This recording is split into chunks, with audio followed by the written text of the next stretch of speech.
Mr. Speaker, we have been seeing videos of Sam Mugumya in a very deplorable state.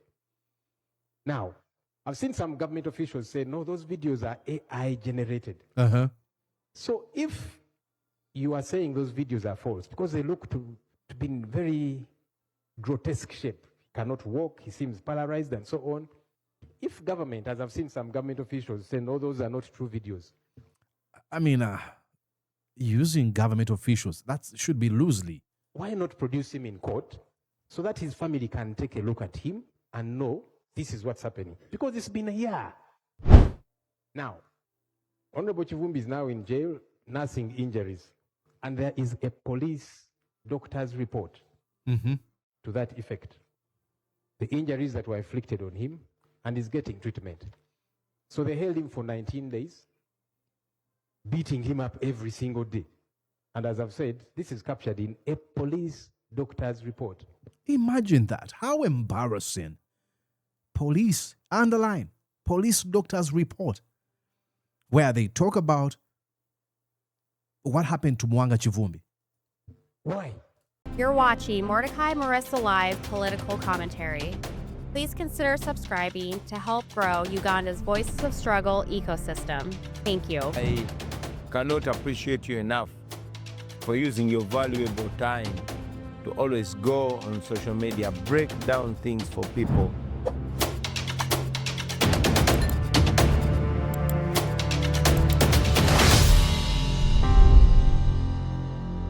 And yes, indeed, broadcasting to you from these United States of the Americas.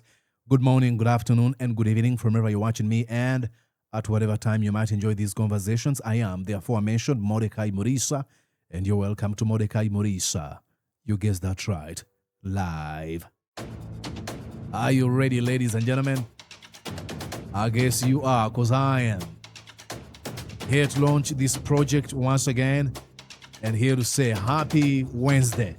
I hope you're having a wonderful time. Oh yeah, listen to that. Listen to that beat, ladies and gentlemen. Inject that in my veins. You already know that's the beat that tells us we've launched this project. Go on and join us by subscribing to this feed. Like, share, and comment, and I will truly, truly appreciate. Now, let's do this.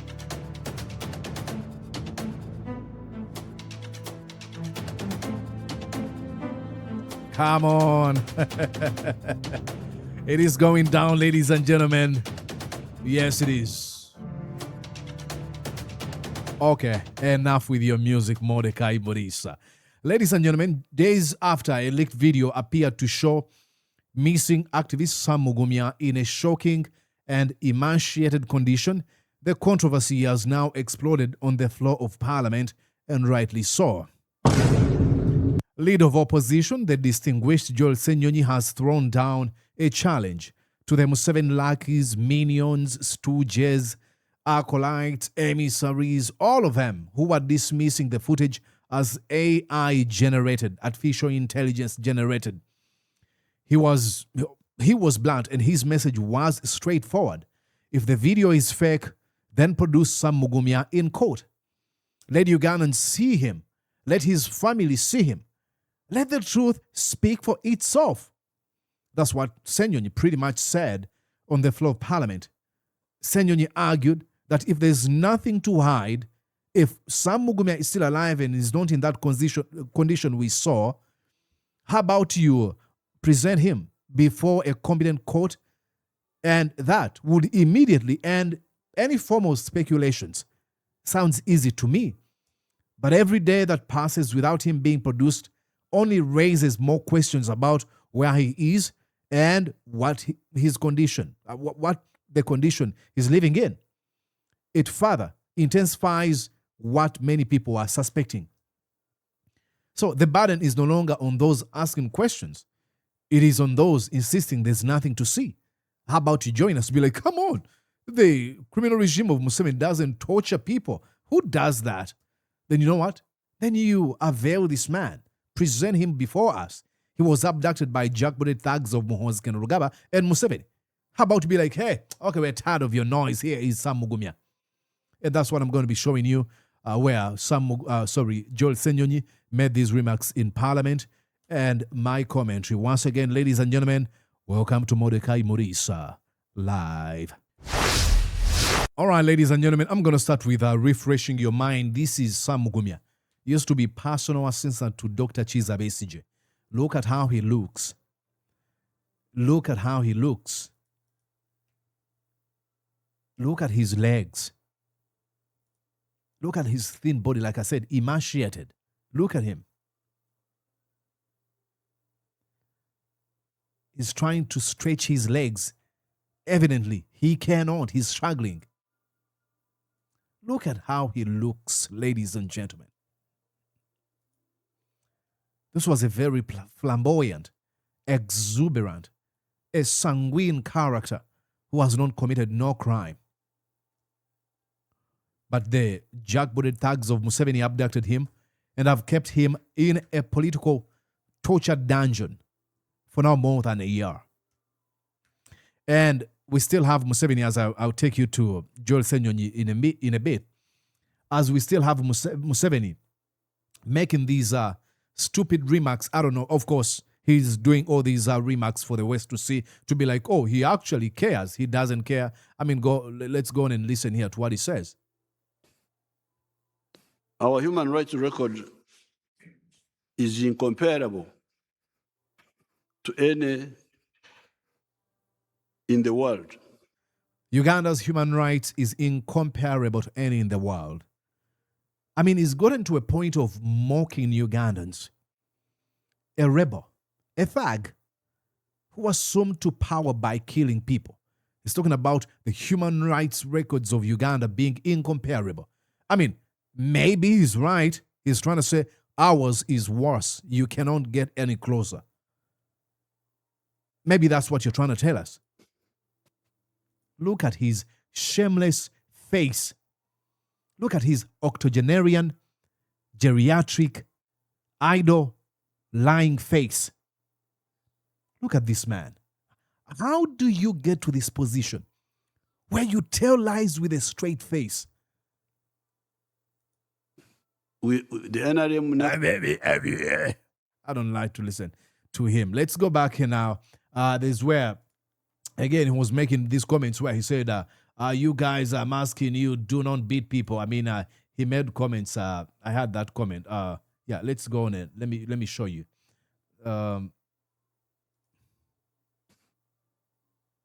Don't beat people. Don't beat members of the public. Don't beat even criminals. You are not allowed to beat anybody. What a shameless charlatan. Like I usually say, these are not ad hominem attacks. These are not pejoratives. I'm not using them as a pejoratives. No, I want you to see the man who says, do not beat so and so. Don't do this. Is the same man who, upon discovering that Bobi Wine had been assaulted by his jackbooted thugs, he said this. The other day, there was a fracas in West Nile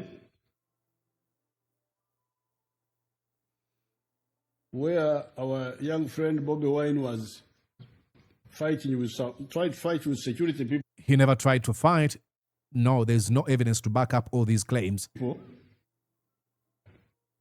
I think they beat him a bit. Yeah. And they laughed and clapped, actually, people he was talking to. And then they came and said, oh, member of parliament was beaten. Well, I said, okay, let me study how he was beaten. Look at this thief. Plunder of our country. He's talking about a member of parliament being assaulted, being beaten by his men. And it says, oh, then I started. He's not even sending, sympathies to the family. He's not even condemning the action of assaulting a sitting member of parliament. Now, when I studied, I found the man had been beaten properly in the right way. The man had been beaten properly in a very right way. What? This is the thug who is going to tell you, do not beat up people. When evidence is brought to his face of people who have been assaulted, he brags. He endorses it. Remember, this is a dictator. When he's telling this story in this mockery, ridicule, and jokery manner, is pretty much endorsing future assault on his political opponents. That's what that rhetoric does. It emboldens others who are sort of hesitant and restraining themselves in visiting mayhem onto Bobi Wine and other political opponents of this thug. The next time they will break your leg. The next time they will grab you. You know what grab means. I want to be PG here. The next time they will, what they've done to our sisters in those torture chambers, what they did to Muhammad Sanya being abused by men after they had abused his wife. They do because they're emboldened by this thug, Museveni. Okay, enough of that. I feel very sad, and I'm not trying to insult this man. I mean, there's no better words to sort of wanting to sound nice. Oh, you know what? No. There's no way you can sugarcoat what he's doing and what he says.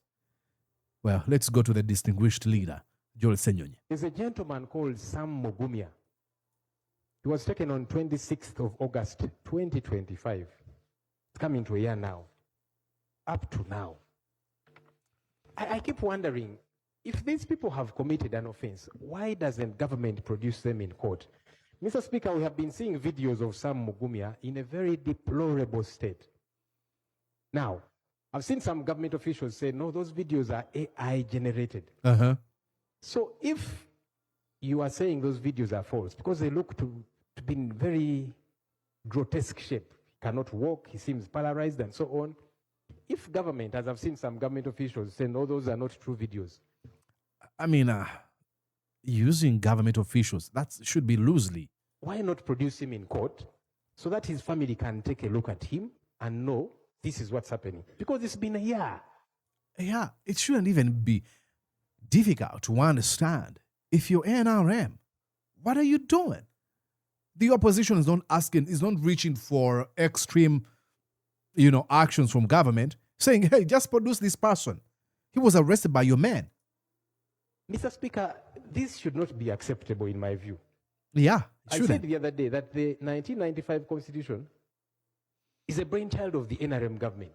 So it bothers me if NRM officials are the ones violating the Constitution they birthed. Yeah. And when he made that statement, remember what I said here? He was sort of invoking Martin Luther King Jr., who said, what I said to America is be true to what you said on paper. He went on to say, if I lived in China or even Russia or any totalitarian country, maybe I would understand some of the denial of these rights. And then he goes on to quote the American Constitution. It says, but somewhere I read of the freedom of assembly. Somewhere I read of freedom of speech. Somewhere I read that the greatness of America is the right to protest for right. So Ssenyonyi is pretty much telling these thugs of the NRM, you guys birthed this constitution. Can you try to protect and follow this constitution? That's not much of an ask.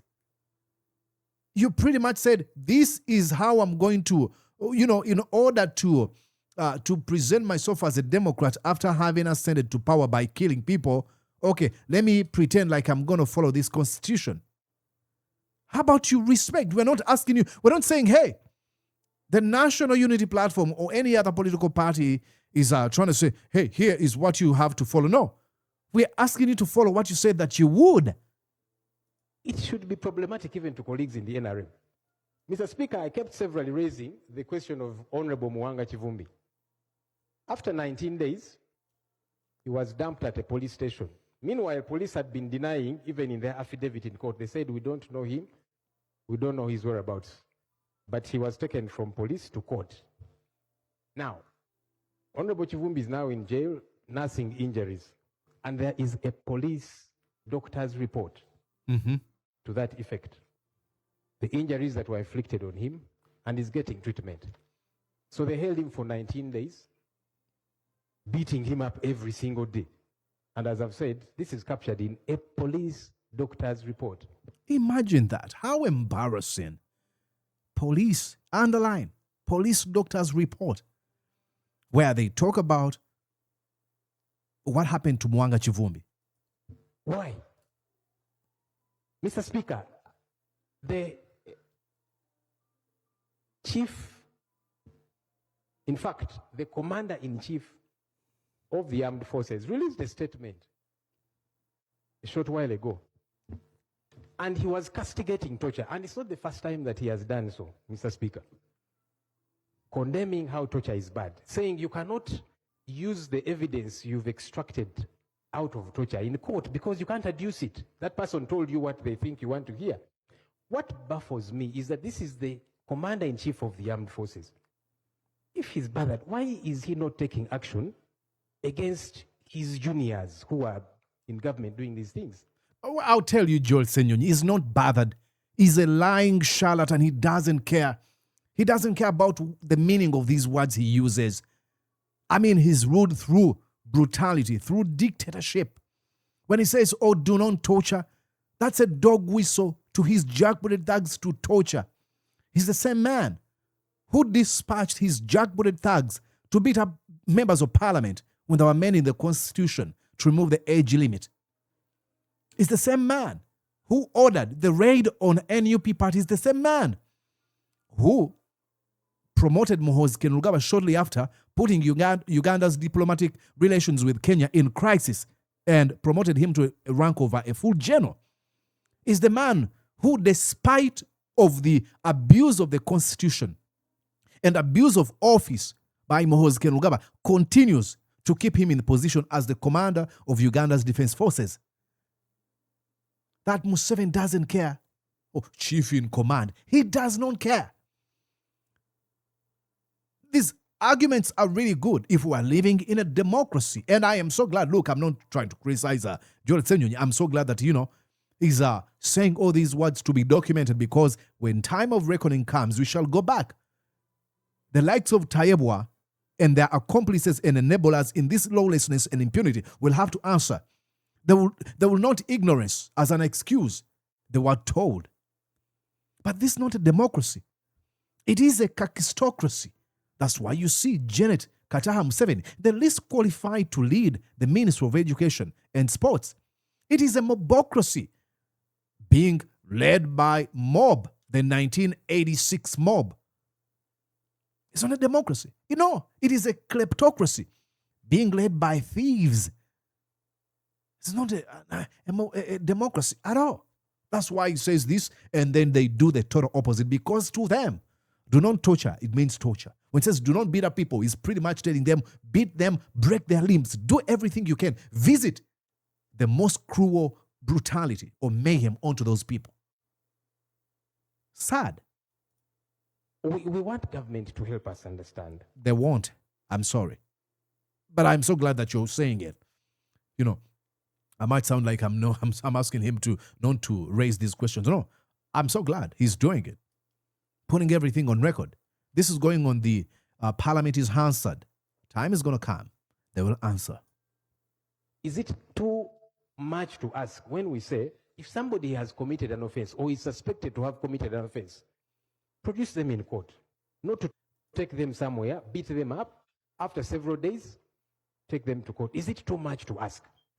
I mean, it is so. This is why I've always told you, there's so much respect I accord these people like Joel Ssenyonyi. Because he's got a patience, that's patience of a true leader.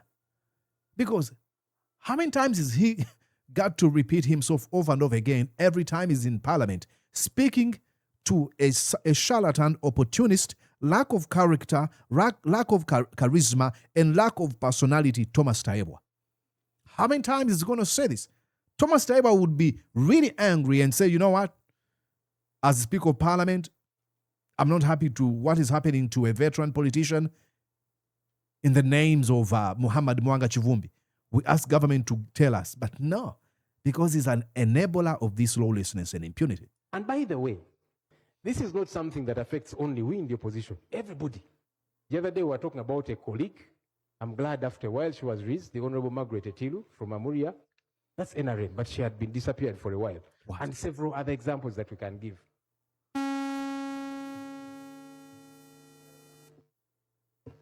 Now, Mr. Speaker, this was my last point.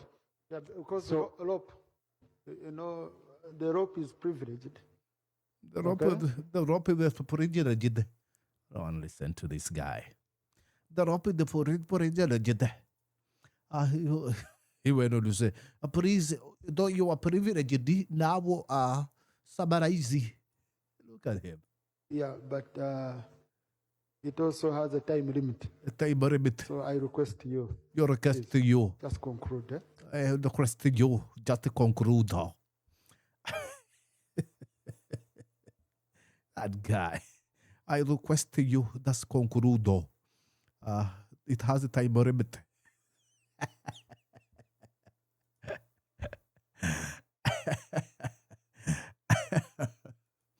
Like, all he's focusing on is the length of the leader of opposition's speech.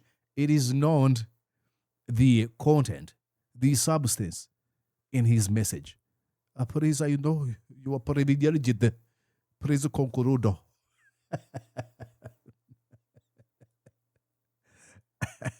And then when one of the lackeys of Museveni came to speak, listen to what he said. Attorney General, you want to add on anything or you? Attorney General, you wanted to add on.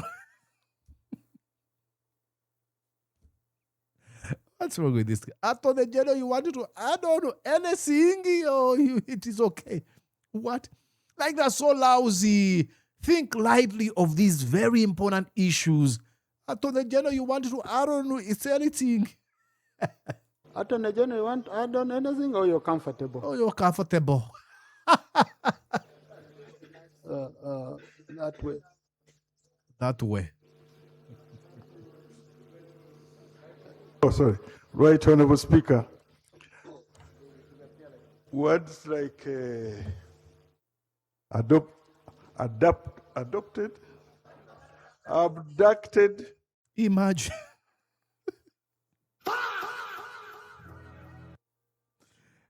This is the Attorney General.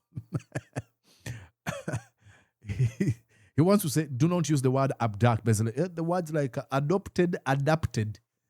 No, adopt to do. words like adopted,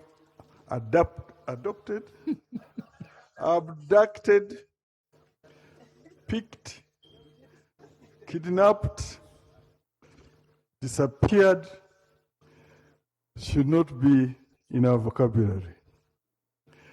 The issue has been brought here before, and I recall the speaker, right honorable speaker, was in the chair at that time, stated that this is a very serious matter and it required a special session for the entire House to debate this issue. And that's where it stands today.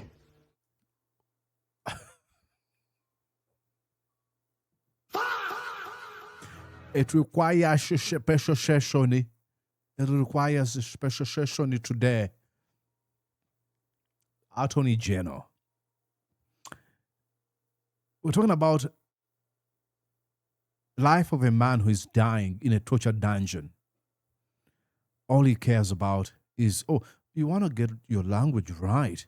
Don't use this term that actually paints us in a very raven black picture. Though these jackbooted thugs that intercepted Muhammad Mwanga Chivumbi on his way and abducted him. Don't use that term. Don't use the term kidnapped or picked. No. Use the term arrested. You let me know what you think down in the comment section. Let's continue agitating. Let's continue mobilizing. Let's continue opposing the criminal regime. These people are detached from the reality you and I live in. There's so much drunken power that applying common sense, reason, and logic to them is close to a wastage of time. To them, when you tell them that somebody has been abducted, tortured, and killed, it is a joke. They can come and resort to the most trivial things in a subject. Ladies and gentlemen, please subscribe here. Join us by subscribing. And I've seen a few. There's a guy I saw, I think he's in Sweden. He put a super thanks in the comment section. Thank you so much for that money. You're making me rich. You can as well become a channel member by hitting that join button. If you be like, hey, Mordecai, I really appreciate what you do. You can buy me tea every end of the month by hitting that join button. Now, if I said that, when I say that, many people might think, oh, subscription, am I going to be charged? Absolutely not. Subscription is entirely free, and it is totally different from join. So if you're subscribed and you want to join, you can go on and join. But if you're not subscribed, you're just watching, please hit the subscription button, which is 100% free. My name is Mordecai Murisa. I shall return. Stick around. Did you enjoy what you just watched? I'm sure they did. I'm going to guess that you did. How about you consider subscribing to Mordecai Marissa Live YouTube channel? Thank you.